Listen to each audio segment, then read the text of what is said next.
Welcome to EMTB videos. Now it's more cool. Sweet.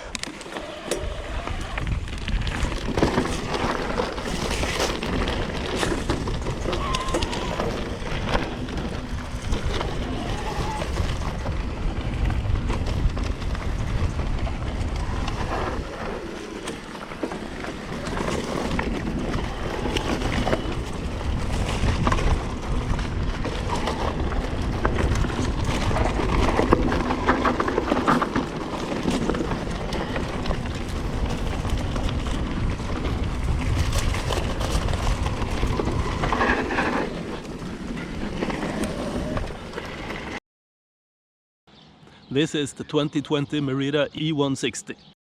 This model is called the 10K. There will be 4 different models, I believe.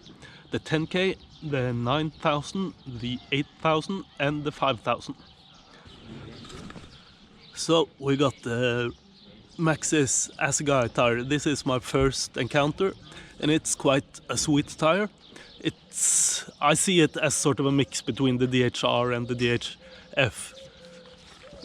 It's a pretty nice thread pattern with some knobs that improve braking over the DHF, I believe. And this is the top of the line Fox 36 fork with the high speed and the low speed rebound, and I believe it's high speed and low speed compression damping as well. Here are the XTR trail brakes, 4-piston. The 10K model gets carbon rims, DT Swiss hybrid. The battery is integrated into this carbon frame. And this is the first time I'm attempting to open it. Up it goes.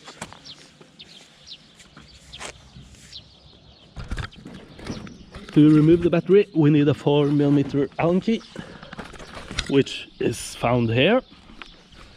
This is the first time.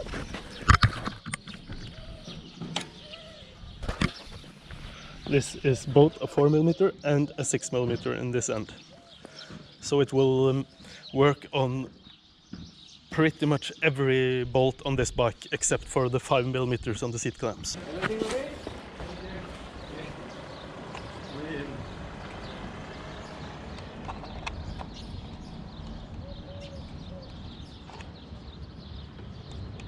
So you twist a 4mm Allen bolt inside and the battery comes out slightly, and then it's held back by a safety mechanism, so you push the bottom on the top to remove it.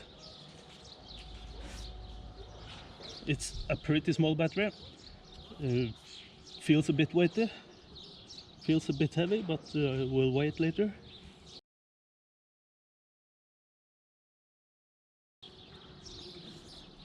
Could be it feels a bit heavy just because it's so compact. So how does it look inside? Here's the cable routing.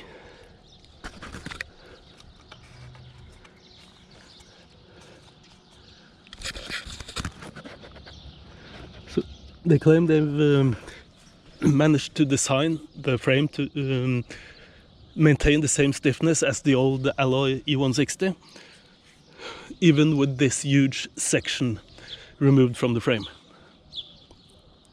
And they're sure it's internally reinforced, but it doesn't appear to have any braces or anything added to it.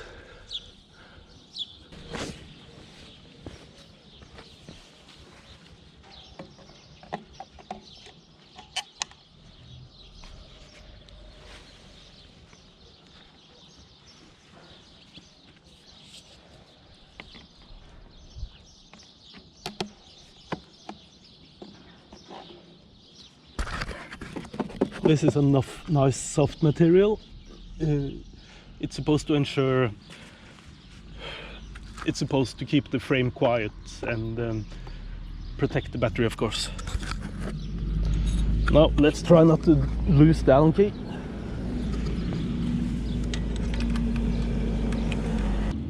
So we got a bottle cage, sort of a side mount bottle cage. To avoid removing the battery, you can charge the battery from here. The shock is top of the line Fox Evo with a piggyback, Kashima, you name it, it's got it. And the rear wheel and the rear tire was actually quite a pleasant surprise, I think. It's still a 27 plus tire, but it's got the 2.6 inch and not the 2.8 inch tire. That makes the rear end settle a bit more on the descents. It doesn't bounce around as much as the 2.8 can do. So it's more precision both on the front wheel and the rear wheel. It's mechanical this time on the top model. Mechanical XDR with a 1051 cassette, I believe, 12 speed. It shifts really nicely. Rear end looks the same, it's still an alloy rear end, but it's actually only 150 mil travel. One believed was 160 mil, while it actually was 155. So they've taken away another 5 millimeter, and they claim they've done so to balance the bike better. Dropper post, it's a new Merida Expert, it's a new Merida Expert TR, and they're using the Shimano shifter style lever. You get 150 mil travel for the medium, 125 for the small and extra small, and 170 mil for the two bigger sizes.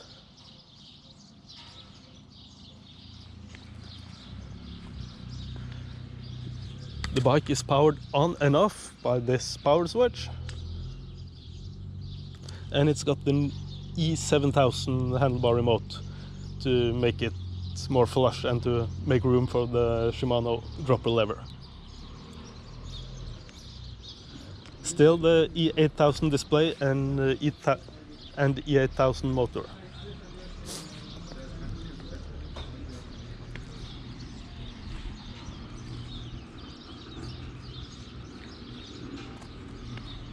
The bigger front wheel makes the front end a bit taller, and a few changes have been made to the geometry. The head angle is now 65.3. I've heard both 65.5 and 65.3, but I believe the guy who said 0.3 is the one who should know. And the bottom bracket is lowered by some 5 millimeters. Those two things are pretty important improvements, I believe. I've always thought the old model was sitting a bit tall and could be a bit slacker, and that's been addressed on this model. On the side of just behind the head tube are openings in the frame. These are not air intakes, these are actually outlets, they're exhaust. So hot air from the battery and motor will not get trapped in the frame. It will rise in the frame and just escape through these vents. The Proxim saddle I've never tried before. Looks different, feels very nice. Definitely prefer it to the old saddle.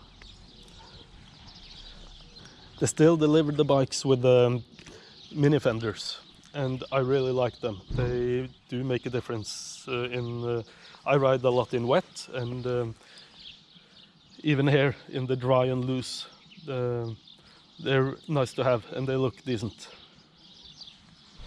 There is no magnet on the spokes.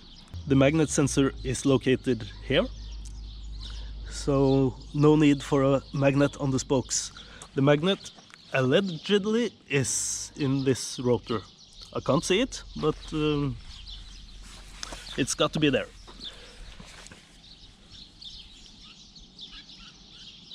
The frame comes with a bit of protection on the chainstays on the non-drive side. It's a small semi-transparent patch. On the right side it's a pretty huge protector.